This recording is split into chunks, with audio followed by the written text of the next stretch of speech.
1948 সালে প্রথম পার্লামেন্টে যিনি বাংলা ভাষাকে রাষ্ট্রভাষা হিসাবে দাবি করে তুলেছিলেন সেই ধীরেন্দ্রনাথ দত্তের এই বৃহত্তর কুমিল্লা। আমি অত্যন্ত লজ্জিত এই কুমিল্লার সন্তান হিসাবে। এই কুমিল্লাতেই জন্মগ্রহণ করেছিল 1975 সালের 15 আগস্ট সর্বকালের সর্বশ্রেষ্ঠ বাঙালি জাতির জনক বঙ্গবন্ধু শেখ মুজিবকে হত্যার প্রধান পরিকল্পনাকারী খন্দকার মোস্তাকের জন্য। আমি কুমিল্লাবাসীর পক্ষ থেকে এই হত্যাকাণ্ডে মূল নায়ক কুমিল্লা হওয়ার কারণে আমি টোটাল জাতির কাছে ক্ষমা প্রার্থনা করছি। বঙ্গবন্ধু সৈনিক লীগ কেন্দ্রীয় সম্মেলন প্রস্তুতি কমিটির সমন্বিত বর্ধিত সভায় আজকে এই বৃহত্তর কুমিল্লায় অনুষ্ঠিত হচ্ছে। আজকে সভার সম্মানিত সভাপতি বঙ্গবন্ধু সৈনিক লীগ কেন্দ্রীয় সম্মেলন প্রস্তুতি কমিটির আহ্বায়ক আমাদের সংগঠনের প্রতিষ্ঠাতা সভাপতি যোদ্ধা হত বীর মুক্তিযোদ্ধা আলহাজ বজলুর রহমানের সহধর্মিনী, আমাদের সকলের শ্রদ্ধাভাজন নেত্রী বাংলাদেশ জাতীয় সংসদের মাননীয় এমপি শিরিন আহমেদ, মঞ্চে উপবিষ্ট আছেন বঙ্গবন্ধু সৈনিক লীগ জাতীয় সম্মেলন প্রস্তুতি কমিটির সদস্য সচিব, বীর মুক্তিযোদ্ধা, এশিয়ান টিভি এশিয়ান গ্রুপের সম্মানিত চেয়ারম্যান, আমাদের সকলের শ্রদ্ধাভাজন নেতা আলহাজ হারুনুর রশিদ সিআইপি, মঞ্চে উপবিষ্ট কেন্দ্রীয় বিভিন্ন পর্যায়ের নেতৃবৃন্দ, যাদের দুই একজনের নাম না বললেই নয়, উপস্থিত আছেন আজকের এই অনুষ্ঠানে আমাদের সংগঠনের অত্যন্ত দীর্ঘদিনের পরীক্ষিত নেতা আনোয়ার হোসেন পাহাড়ি বীর প্রতীক, যোদ্ধা হত বীর মুক্তিযোদ্ধা Anwar Hossain Pahari Bir Protik, advocate Shawkat Alam, Munshi Faruk Ahmed, Shahidur Rahman, engineer Talukdar Sarwar Hossain, M A Elahi Shimul, Rasel Munshi সহ সংগঠনের আরেক গ্রুপের বলিষ্ঠ নেতা সর্দার মুজিব, বঙ্গবন্ধু সৈনিক লীগের সম্মানিত আমাদের প্রয়াত নেতা আলহাজ বজলুর রহমানের অত্যন্ত সুদক্ষ সন্তান তানজিম বিন রহমান তুর্য এবং মঞ্চে যারা উপস্থিত আছেন তাদের পক্ষ থেকে বঙ্গবন্ধু সৈনিক লীগ কেন্দ্রীয় কার্যনির্বাহী কমিটির পক্ষ থেকে, জাতীয় সম্মেলন প্রস্তুতি কমিটির পক্ষ থেকে আজকে যারা আপনারা উপস্থিত হয়েছেন বিভিন্ন উপজেলা থেকে, বৃহত্তর কুমিল্লার বিভিন্ন জায়গা থেকে, তাদেরকে আমি বঙ্গবন্ধু সৈনিক লীগের একজন সাধারণ কর্মী হিসাবে আমি আপনাদের সবাইকে সংগ্রামী অভিনন্দন ও রক্তিম শুভেচ্ছা জানাচ্ছি। সংগ্রামী সাথী ও বন্ধুরা, আপনারা জানেন বিশ্বের শ্রেষ্ঠ দার্শনিক হলো প্লেটো। প্লেটোর একটা বক্তব্য ছিল যে কোন সুশিক্ষিত, মার্জিত, ভদ্র, হৃদয়বান মানুষ যদি নেতৃত্বে না আসে তাহলে অশিক্ষিত, বর্বর, চামার কুমার দিয়ে আপনারা শাসিত হবেন। এইটা একটা অত্যন্ত বড় কথা।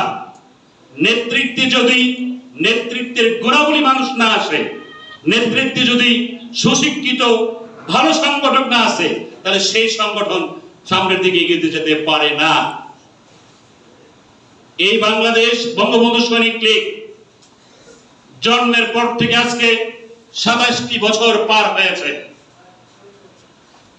আলহাজ বজলুর রহমান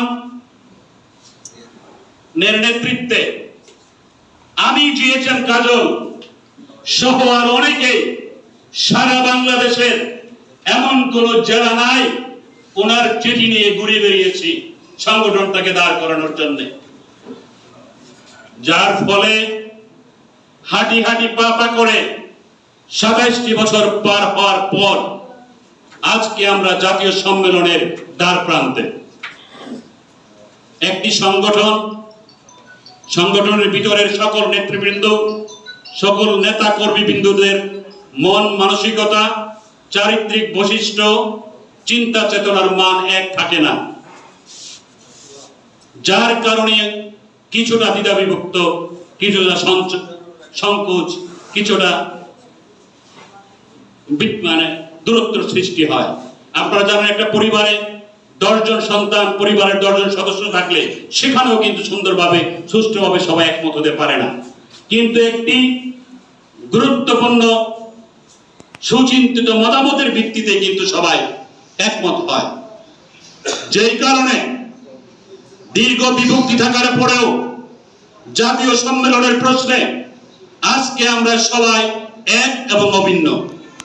আমার তরফ থেকে আপনাদের সকলের কাছে বিনীত অনুরোধ থাকবে, আমরা সকল দ্বিধাভেদ বলে আগামী 18 তারিখ এই সকল নেতৃবৃন্দের মাধ্যমে যে সম্মেলনের দ্বার প্রান্তে আমরা উপস্থিত হতে যাচ্ছি, সেই সম্মেলনকে সুষ্ঠু সুন্দরভাবে সফল করার জন্য আপনাদের সকলের প্রচেষ্টা থাকবে। যদি তা না থাকে, যেভাবে আমরা 27টি বছর পিছিয়ে পড়েছি, অনেকে বলেছেন আমাদেরকে বইপুর বলে, যতক্ষণ পর্যন্ত বাংলাদেশ আওয়ামী লীগ তার গণতান্ত্রিক স্বীকৃতি আমরা না পারবো, ততদিন হয়তো অনেকে আমাদেরকে বইপুর বলবে। একটি পত্রিকায় আমাদের নাম দিয়েছিল বঙ্গবন্ধু শরীফ লীগের নাম বইপুর সংগঠন হিসাবে। আমরা তার তীব্র প্রতিবাদ করেছি। বজলু ভাইয়ের সন্তান তানজিম রহমান তুর্য এবং আমি হাইকোর্টে মামলা করেছি। মামলার পরে ইত্তেফাকের মতো পত্রিকায় নিউজ করে ক্ষমা চেতে বাধ্য হয়েছে। আর যদি এই 18 তারিখ সম্মেলন অনুষ্ঠিত হয়, বাংলাদেশ আওয়ামী লীগ যদি আমাদের স্বীকৃতি দেয়, তাহলে আমরা যারা কেন্দ্রীয় নেতৃবৃন্দ যদি আমরা ওখানে কেন্দ্রীয় কমিটি থাকতে পারি, আমরা বাংলাদেশ আওয়ামী লীগকে এবং সারা বাংলাদেশে আমরা প্রমাণ করব বঙ্গবন্ধু সৈনিক লীগ সত্যিকার অর্থে বঙ্গবন্ধুর আদর্শের একটি সংগঠন, যা যে সংগঠনের নেতাকর্মীরা বাংলাদেশ আওয়ামী লীগ তথা জননেত্রী শেখ হাসিনার ব্যান্ডগার্ড হিসেবে কাজ করে যাবে। সংগ্রামী সাথী বন্ধুরা, আপনারা অনেকটাই ধৈর্যচ্যুতি হয়েছেন। একটু পরে শুক্রবারের নামাজ, আমি আমার বক্তব্য দীর্ঘায়িত করব না, শুধু একটি বিনীত অনুরোধ করতে চাই। ছোটখাটো যে ভুল বোঝাবুঝি আমাদের মধ্যে আছে, বিনীতভাবে অনুরোধ করছি, এই সংগঠনের কাজ করতে গিয়ে আমার অনেক সময় গিয়েছে, আমি অনেকভাবে অপমান অবস্থিত হয়েছি নিজের দলের নেতা কর্মীদের কাছে, শুধু ভুল বোঝাবুঝির কারণে। তারপরেও আমি পিছপা হয় নাই। আমি চাই আজকে যে দুজন নেতৃত্ব, যাদের অক্লান্ত পরিশ্রমের কারণে আমরা আজকে সম্মেলনের দ্বার প্রান্তে, তাদের নেতৃত্ব অভিযোগ থেকে তাদের নেতৃত্বের প্রতি আস্থা রেখে আমরা যাতে সুন্দর সুষ্ঠুভাবে এই জাতীয় সম্মেলন সফল করতে পারি, সেই আশাবাদ ব্যক্ত করে আপনাদের সবাইকে পুনরায় ধন্যবাদ জানিয়ে, শুভেচ্ছা জানিয়ে, অভিনন্দন জানিয়ে আগামী সম্মেলনের সকাল 10টার মধ্যে আমাদের সম্মেলন স্থলে উপস্থিত হওয়ার আহ্বান জানিয়ে আমি আমার বক্তব্য এখানে শেষ করছি। জয় বাংলা, জয় বঙ্গবন্ধু, বাংলাদেশ চিরজীবী হোক।